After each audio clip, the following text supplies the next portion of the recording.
اللہ اکبر اللہ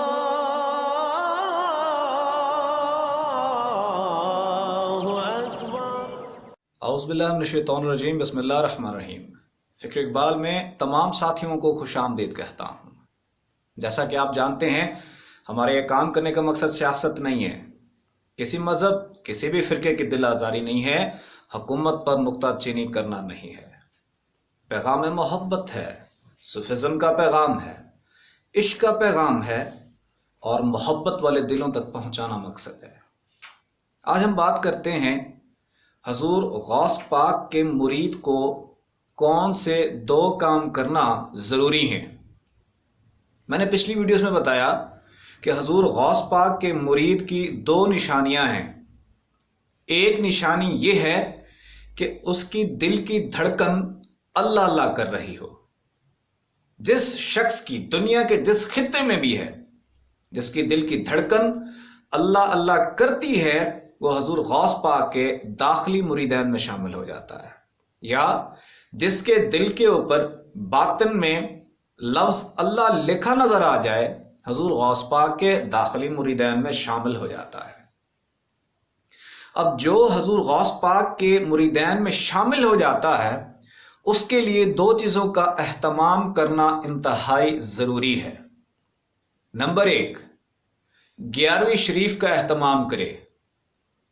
number 2، قصیدہ غوثیہ کا اہتمام کرے۔ 11ویں شریف کا اہتمام حضور غوث پاک خود کیا کرتے تھے، کیونکہ حضور غوث پاک کے 11 صاحبزادے تھے۔ جب حضور غوث پاک کی پیدائش ہوئی اس دنیا میں، تو اس وقت ان علاقوں میں، ارد گرد کے علاقوں میں 1100 بچے پیدا ہوئے، جو آپ کی ولادت کی برکت سے سارے ولی بنے۔ حضور غوث پاک اپنے مدرسے میں، جس کو فارغ التحصیل کرتے تھے، تو 11ویں شریف کا اہتمام کرتے تھے۔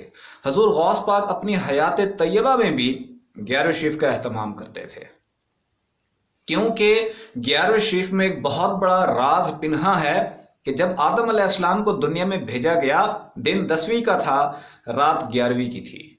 نوح علیہ السلام کا بیڑا پار ہوا، دن 10ویں کا تھا، رات 11ویں کی تھی۔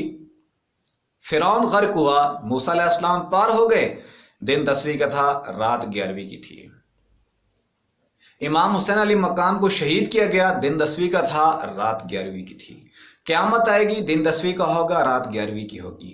اس کے علاوہ بھی بے شمار ایسے واقعات ہیں اس کائنات میں جو نبیوں کے ساتھ منسوب ہیں، جیسے کہ یونس علیہ السلام کا مچھلی کے پیٹ سے باہر آنا دن 10ویں کا، رات 11ویں کی تھی۔ تو اس دن میں ایک بہت بڑا راز کائنات میں پنہا ہے، جس کی وجہ سے حضور غوث پاک 11ویں شریف کا اہتمام کرتے تھے، اور جس کی دل کی دھڑکنیں اللہ اللہ کر رہی ہیں، اس کو 11ویں شریف کا اہتمام کرنا ضروری ہے۔ نمبر 2، قصیدہ غوثیہ پڑھنا۔ قصیدہ غوثیہ کیا ہے؟ پیران پیر حضور غوث پاک نے اپنے دست مبارک سے کوئی چیز نہیں لکھی سوائے قصیدہ غوثیہ کے، اور وہ قصیدہ غوثیہ اپنے مریدین کے لیے لکھا کہ آپ کا جو بھی مرید بننا چاہے، جو پیران پیر غوث پاک شیخ عبد القادر جیلانی جو ولیوں کے سردار ہیں، ان سے فیض یاب ہونا چاہے، براہ راست ان کی توجہ حاصل کرنا چاہے، براہ راست ان کے نور سے منور ہونا چاہے، جو چاہے کہ وہ اپنا سایہ اس کے اوپر رکھیں، تو اس کو چاہیے کہ قصیدہ غوثیہ کا اہتمام کرے۔ حتیٰ کہ حضور غوث پاک فرماتے ہیں، سعدزادہ، اگر تو گناہگار ہے، اگر تو کھوٹا ہے، اور میں ماہر ہوں کھوٹے کو کھڑا کرنے میں، تم اپنے آپ کو میرے حوالے کر دو۔ اگر آپ چاہتے ہیں کہ آپ حضور غوث پاک کے حوالے ہو جائیں، چاہتے ہیں کہ ان کے فیض سے فیضیاب ہوں، چاہتے ہیں کہ ان کی نظر کرم ہو، تو آپ کو 11ویں شریف اور قصیدہ غوثیہ کا بھی اہتمام کرنا ہوگا۔ جس شخص کے پاس قصیدہ غوثیہ نہیں ہے، مجھے واٹس ایپ پہ، جو سکرین پہ دیا گیا واٹس ایپ نمبر ہے، مجھے رابطہ کرے، اس کو PDF فائل میں قصیدہ غوثیہ بھی بھیج دوں گا۔ لیکن جو 9 چندی جمعرات آتی ہے، یعنی کہ یکم چاند جب ہوتا ہے، اس کی پہلی جمعرات سے 40 دن مسلسل آپ کو قصیدہ غوثیہ پڑھنا ہوگا بعد نماز مغرب۔